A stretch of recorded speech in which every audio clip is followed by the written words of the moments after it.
Ce qu'il y a d'intéressant à propos de la grâce, c'est que la Bible, dans Jacques 4,6, dans la Bible amplifiée, parle de surmonter les mauvaises tendances. Il dit « Dieu nous donnera grâce sur grâce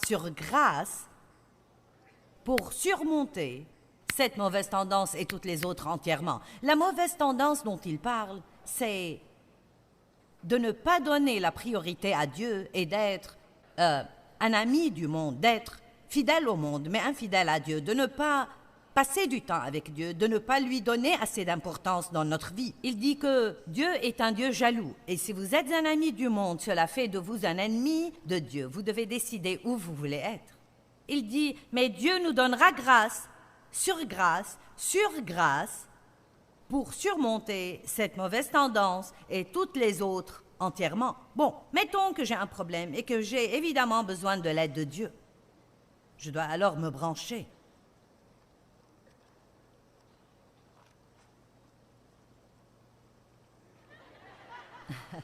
Mettons que j'ai un grand problème et je n'ai pas besoin de juste un peu de grâce. J'ai besoin de grâce sur grâce. Vous voyez, il n'y a pas de récession au ciel. Si vous avez besoin de grâce, vous l'aurez. Vous pouvez avoir un peu de grâce ou avoir un peu plus de grâce, ou vous pouvez avoir grâce sur grâce. Vous voyez, c'est pourquoi Dieu a donné aux Israélites la manne quand ils étaient dans le désert selon le besoin de chaque famille. Et la Bible dit que certains ont reçu plus et les autres ont reçu moins, selon le nombre de personnes et la quantité dont ils avaient besoin. Donc, il se peut que vous ayez un problème plus grand que celui de toutes les personnes que vous connaissez, mais cela ne fait vraiment pas de différence, car Dieu est le grand égalisateur. S'ils n'ont pas un grand problème, alors ils auront un peu de grâce. Si vous avez un grand problème, vous aurez tout un tas de grâce. Et ce que vous ferez ne sera donc pas plus difficile pour vous que ce qu'ils feront, bien que votre problème soit plus grand que le leur, car vous recevrez plus de grâce qu'eux. Devinez ce que cela signifie. Arrêtez de vous apitoyer sur vous-même. Oh, je me suis devancé, c'est pour plus tard dans le message. Êtes-vous débranché? Maintenant. Il y a des gens qui se branchent sur la puissance de Dieu. Ils l'apprennent. C'est comme, oui, par la grâce, par la foi. Si je veux rester, si je veux que ma vie reluise, si je veux que la puissance rayonne dans ma vie, je dois rester branché. Vous avez donc le processus qui fonctionne dans votre vie et pourtant, quelque chose arrive. Vous faites sauter un fusible. Je pourrais vous apprendre beaucoup de choses sur comment faire sauter des fusibles dans votre vie, mais je vais focaliser sur 3. J'en ai déjà mentionné une. La rancune, la colère irrésolue, un esprit sans amour. Ces choses vous feront sauter un fusible spirituel. En d'autres termes, vous pouvez faire les choses en croyant que vous les faites comme il faut. Mais s'il y a des foutaises dans votre vie, ça va vous entraver spirituellement et ça va arrêter votre exaucement. N'oubliez pas, vous avez prié. Dieu dit que vous l'aurez. Il y a une promesse. Vous l'aurez. Que tout le monde dise « je l'aurai ». Mais il ne nous dit pas quand nous l'aurons. C'est donc pour nous une affaire de temps. Qui sont dans cette affaire de temps en ce moment? Vous êtes quelque part dans cette affaire de temps. Nous sommes tous dans cette affaire de temps pour quelque chose, tous sans exception. Si ce n'est pas une chose, c'est une autre. Et pas seulement ça, devinez quoi? Vous y serez tant que vous vivrez. Car quand vous aurez ce que vous attendez maintenant, il y aura quelque chose d'autre que vous voudrez avoir. Vous allez prier pour ça. Dieu va vous le promettre et il va falloir attendre. Et c'est dans ces moments d'attente qu'il faut veiller à ne pas faire sauter des fusibles. Maintenant, une des choses qui nous font sauter des fusibles et à court-circuiter et à renoncer à la puissance de Dieu dans notre vie, c'est les plaintes.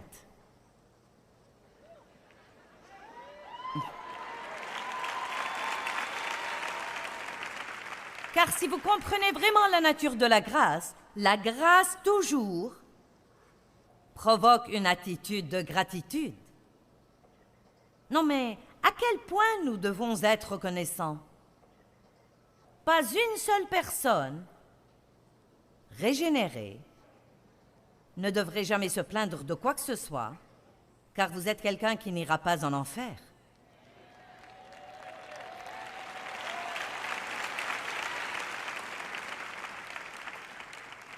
Non, mais Dieu fait tellement pour nous que c'est absolument époustouflant et extraordinaire.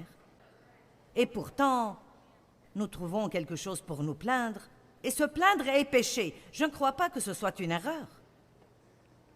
Je ne crois pas que ce soit une petite faiblesse ou notre nature humaine. Mais je crois que c'est un péché, et je crois que nous devons avoir une peur révérentielle des plaintes, car je vous dis qu'elle court-circuite la puissance de Dieu. Qui comprend où j'en suis en ce moment? Cela court-circuite la puissance de Dieu quand nous commençons à trouver une ou deux petites choses dans notre vie que nous n'aimons pas, ou 3 ou 4 ou 5 ou 10 ou autant que vous croyez. Quel que soit le nombre de choses que vous n'aimez pas, si vous comptez vos bénédictions, vous trouverez qu'elles l'emportent de loin sur tout ce que vous croyez être mauvais dans votre vie. Amen. Les gens viennent à une réunion comme celle-ci et nous recevons des lettres. Des gens qui se plaignent de l'éclairage. Eh bien, vous voulez me voir à la télé? En ce cas, ce ne sera pas très bon si vous regardez mon programme télé de me voir assise dans le noir. Des gens se plaignent. Vous savez, non, mais pas tout le monde, mais certains. Et croyez-moi, c'est vraiment, vraiment lassant. Non, mais laissez-moi tranquille. Dites-moi ce que vous avez aimé. La musique était trop forte. Eh bien, les jeunes aiment beaucoup la musique forte. Et... Vous savez, ce qu'il y a, c'est que les gens qui n'aiment pas la musique forte ont été sauvés il y a 40 ans et ils ne font rien de toute façon. Nous avons donc décidé de nous occuper des jeunes.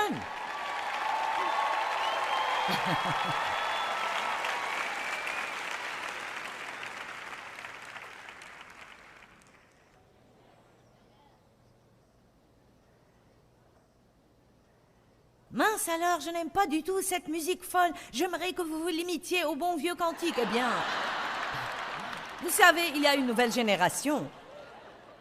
Et il faut les amener à l'église. Et nous ne pouvons pas les obliger à être comme nous. Nous devons aller les chercher. Et ils aiment des choses que nous n'aimons pas. Amen. Croyez-moi, la machine à fumer me tape sur les nerfs. Je n'ai jamais pu digérer la machine à fumer.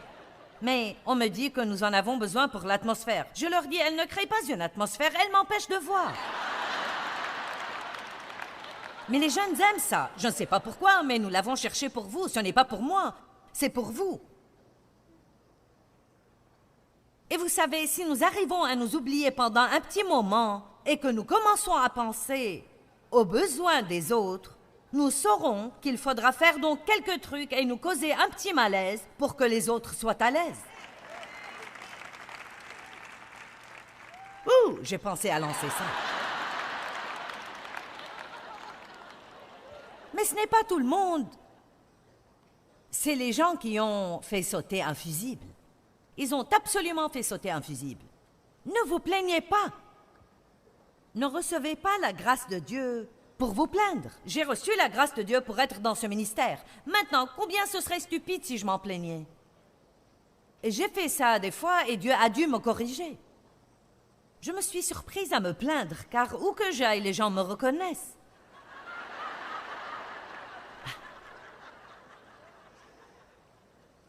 Au centre commercial, ici, on m'a arrêté 25 fois. J'étais épuisée. Et je m'en plaignais une fois. Et Dieu a dit, si tu veux que personne ne te reconnaisse, je le ferai. Oh, je suis désolée, Dieu, je suis désolée. J'ai reçu la grâce pour faire quelque chose, puis je me suis surprise à me plaindre. J'ai supplié Dieu de me laisser prêcher l'Évangile dans le monde entier, puis je me suis surprise à me plaindre car j'étais dans les hôtels tout le temps. Oh oui, bien des fois, la chose même que nous demandons à Dieu, c'est la chose dont nous finissons par nous plaindre. Les gens croient qu'ils sont au paradis quand ils trouvent un emploi au ministère de Joyce Meyer. Non, mais cela vient avec la chair de poule et tout le reste. Puis ils découvrent qu'ils ne vont probablement jamais me voir. car je me déplace tout le temps. Puis ils découvrent qu'ils doivent travailler comme tous les autres et que nous avons un standard élevé et que nous exigeons l'excellence. Et peu de temps après, le travail même qu'ils ont cru que Dieu a fait un miracle exceptionnel quand ils l'ont trouvé, s'ils ne comprennent pas ce dont je parle, ils peuvent commencer à s'en plaindre. Certains ont perdu leur emploi dont ils se sont plaints et maintenant ils aimeraient le récupérer.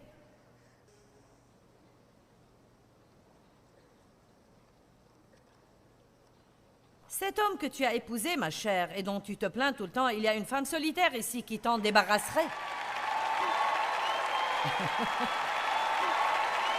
Allez, je crois que nous nous amusons trop pour une église.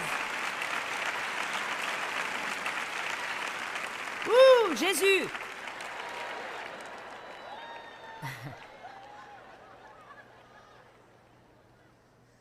Allons à Philippiens 2, 14. Nous devons avoir une attitude de gratitude. Qui ne supporte pas quand il fait tout son possible pour subvenir aux besoins de ses enfants et ils ne font que trouver quelque chose pour se plaindre? Eh bien, Dieu a le même sentiment. C'est un grand défi de terminer une journée sans se plaindre. Philippiens 2, 14, voyons-le. Faites toutes choses sans murmure, ni critique, ni plainte contre Dieu, ni réticence, ni doute parmi vous. Vous me dites, eh bien, je ne me plains pas de Dieu, je me plains tout simplement de ma vie. N'est-ce pas vous qui avez dit, Dieu, je crois que c'est toi qui commandes. Que ta volonté soit faite, Seigneur.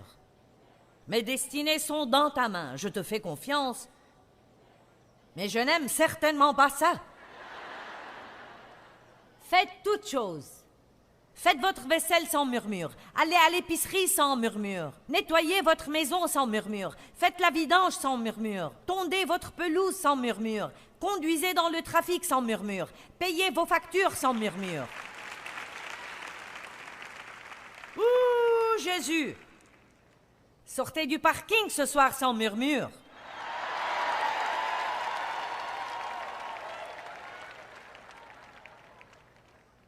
Si je vous apprends ce soir à vous brancher sur la puissance de Dieu et que vous vous sentez puissant, le Seigneur soit béni, je peux faire tout ce que je dois faire, je vais vivre avec assurance. Puis vous vous fâchez contre quelqu'un en essayant de faire sortir votre voiture avant lui. Et maintenant vous avez un esprit sans amour et vous avez de la rancune. Et maintenant vous vous plaignez de tout. Assistez de nouveau à la réunion, vous ne l'avez pas comprise la première fois. Je ne suis pas ici pour vous divertir, je veux changer vos vies. Amen. Paul était toujours reconnaissant pour la grâce de Dieu dans sa vie. La grâce est une chose merveilleuse. Philippiens 4, 6 dit « Ne vous inquiétez de rien, mais en toute chose, par la prière et la supplication et des actions de grâce, continuez à faire connaître vos demandes à Dieu. » Les actions de grâce irriguent la graine que vous avez dans le sol pour les futures récoltes.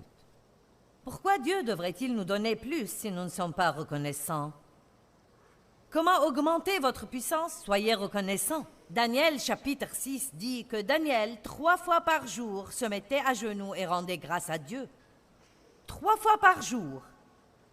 Matin, midi et soir, il se mettait à genoux. Il arrêtait ce qu'il faisait, se mettait à genoux et rendait grâce à Dieu. Vous devez régler un réveil, régler l'alarme sur votre téléphone, et quand ça sonne, arrêtez tout, mettez-vous à genoux et rendez grâce à Dieu. Peut-être que ça deviendra comme un antidote contre les plaintes. Il vous rappellera à quel point Dieu est bon avec vous. Entrez dans ses portes avec des actions de grâce, dans ses parvis avec des louanges, soyez reconnaissants et dites-le. La deuxième chose qui amène les croyants à faire sauter un fusible, c'est l'apitoiement sur soi.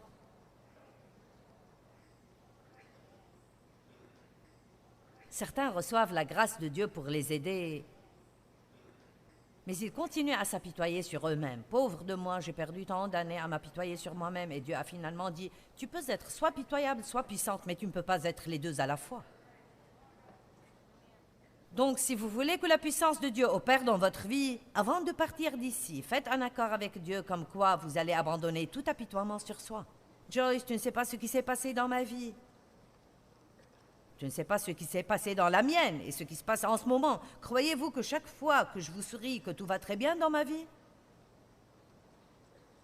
Croyez-vous que le diable ne nous harcèle pas et ne nous exaspère pas? Bien sûr que oui. Je dois mettre en pratique dans ma vie la même chose que je vous dis de mettre en pratique dans la vôtre. Je dois rester reconnaissante. Je fais confiance à Dieu et je ne peux pas être pitoyable et puissante. Vous n'avez pas... Votre vie n'est pas pire que celle de tous les autres. Il y a quelqu'un ici qui a un problème plus grave que le vôtre, quelqu'un qui a souffert plus que vous, quelqu'un qui a été maltraité plus que vous. Oh oui! Tout le monde a des choses qui lui arrivent. Ayez la puissance de Dieu pour vous aider à surmonter votre situation, mais ne soyez pas pitoyable, car c'est de l'idolâtrie. Vous dites, je n'adore pas une idole. Quand vous êtes rempli d'apitoiement sur vous-même, tout devient axé sur votre moi. Et moi alors, et moi alors. Vous ne voyez aucune des bénédictions de Dieu, mais tout ce qui ne va pas dans votre vie. Vous devez faire très attention à ce genre de truc, car Satan essaye de nous entraîner là-dedans. Je me suis apitoyée sur moi-même pendant des années parce que mon père avait abusé sexuellement de moi.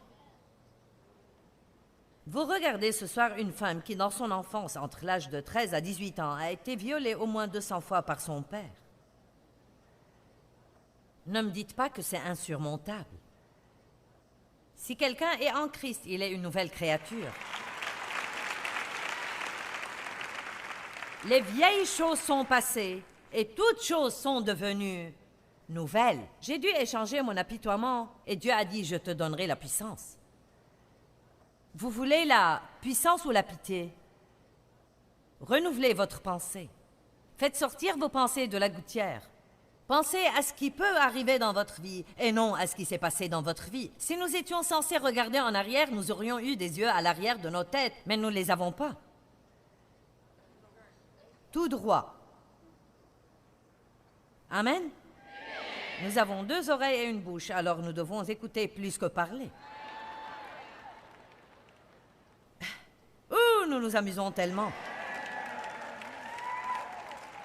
Qui reconnaît que nous pouvons court-circuiter la puissance de Dieu en nous repliant sur nous-mêmes et en s'apitoyant sur soi? Et la dernière chose que je vais mentionner est qu'un autre moyen de court-circuiter la puissance de Dieu, c'est de voler la gloire de Dieu, de nous attribuer le mérite de Dieu. Étudiez la grâce, restez branchés sur la puissance de Dieu. Tout est éclairé, c'est merveilleux, de grandes choses se produisent dans votre vie. Dieu vous utilise, il vous bénit financièrement, vous êtes promu au travail et tout d'un coup, vous vous en attribuez le mérite. Vous allez faire sauter un fusible en faisant ça. Allez à Daniel 4. Veillez à attribuer à Dieu tout le mérite. Il faut encore voir ce que Dieu peut faire par un homme ou une femme qui lui donne toute la gloire. Nous ne l'avons pas encore vu. Malheureusement, bien trop de gens, Dieu les utilise puissamment. Ensuite, qu'est-ce qui leur arrive? Ils commencent à croire que c'est eux. Ils commencent à croire qu'ils peuvent traiter les gens comme ils veulent les traiter. Ils commencent à croire qu'ils peuvent faire ce qu'ils veulent faire. Et ils font sauter un fusible. Daniel 4.1, Nebuchadnezzar, le roi, à tous les peuples, aux nations, aux hommes de toute langue qui habitent sur terre, que votre paix soit multipliée. Il m'a semblé bon de faire connaître les signes et les prodiges que le Dieu très haut a opérés à mon égard. Remarquez que Dieu se voit attribuer le mérite. Que ses signes sont grands, que ses prodiges sont puissants. Son royaume est un royaume éternel et sa domination est de génération en génération. Moi, Nebuchadnezzar, j'étais en paix dans ma maison et florissant dans mon palais. J'adore ça. Fixez les yeux sur Dieu, c'est lui qui fait ça. Les bonnes choses que vous voyez se produire dans ma vie, c'est de Dieu. Ce sont ses miracles, ce sont ses signes, ce sont ses prodiges. Fixez les yeux sur Dieu. Et tant qu'il était comme ça, il était en paix et il continuait à prospérer. Je ne sais pas ce qui est arrivé, mais 30 versets après,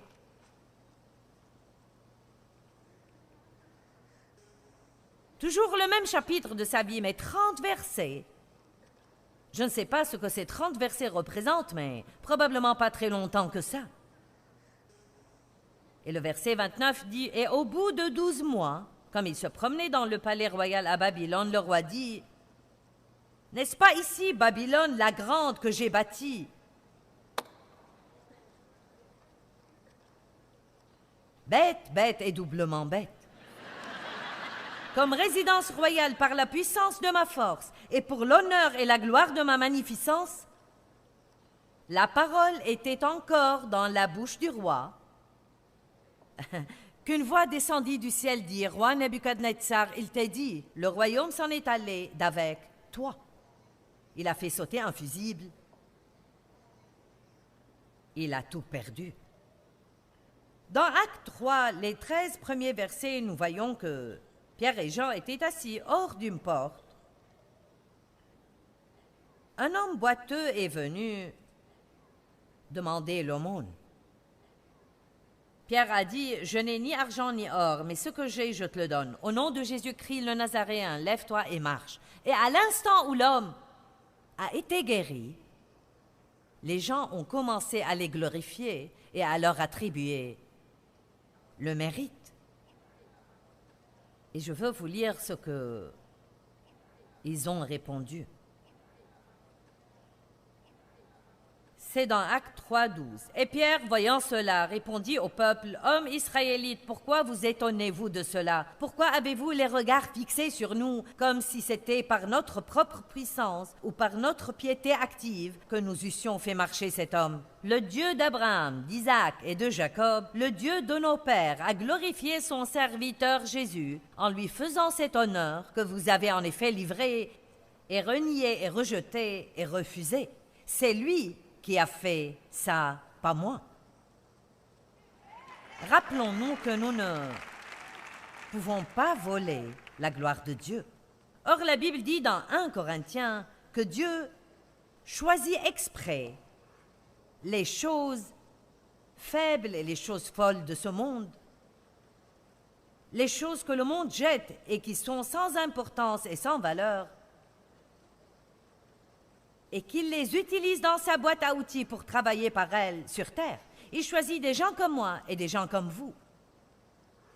Dieu choisit beaucoup de gens qui n'ont aucune idée de ce qu'ils font. Il choisit des personnes qui n'ont pas assez d'instruction, qui n'ont pas d'argent et personne pour les aider. Et il dit « Allez et je serai avec vous ». La partie « Allez » vient en premier. Allez et je serai avec vous. Il a dit à Abraham, laisse tout le confort et va dans un lieu que je te montrerai. Abraham a dit, montre-moi et j'irai. Et Dieu a dit, va et je te montrerai. J'adore ce que la Bible dit sur Abraham. Il est allé, bien qu'il ne soit pas tracassé pour le lieu où il était censé aller. Il a fait ce pas 2 fois et il a dit, je fais confiance à Dieu.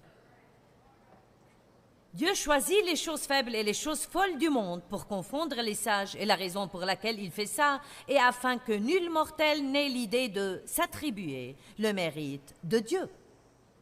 Et puis encore, nous oublions d'où nous sommes venus et nous oublions les grandes et les puissantes choses que Dieu a faites dans notre vie, comme Dave disait aujourd'hui sur l'Amérique.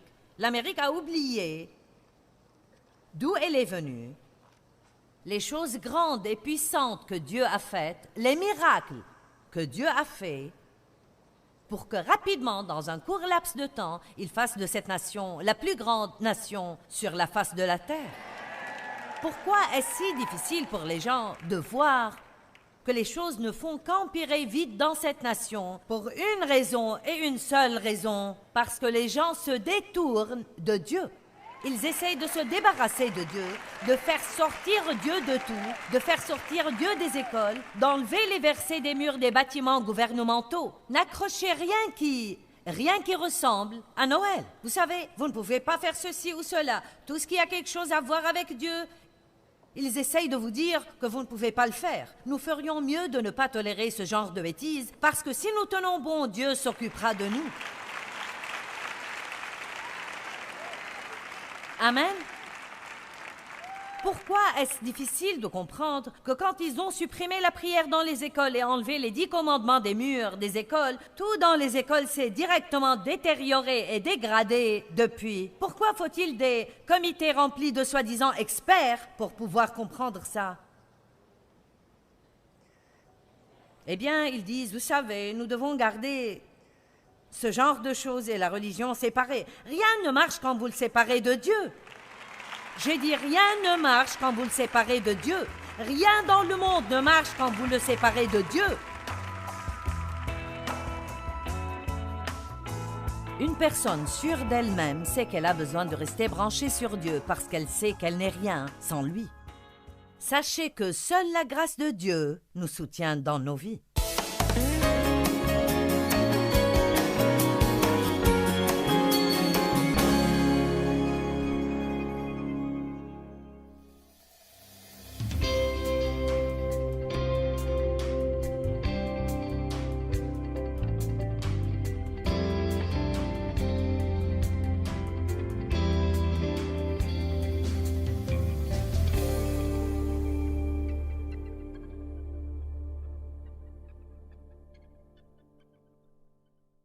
Thôi mong chờ, vậy sao bật khóc cho ngu ngơ.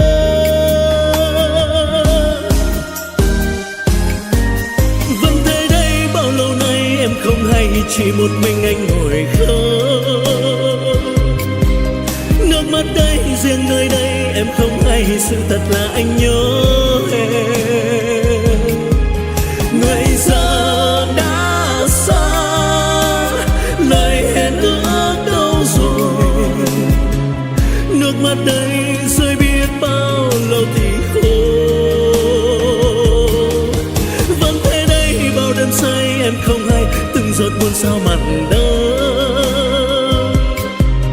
Nhưng lúc ấy anh loay hoay trong cơn say, lại nhầm rằng em ở đây. Người giờ đổi thay, tình mình vẫn đong đầy. Thế mới biết anh vẫn yêu em, thì sao tìm quên chốn xưa ngày ta quen.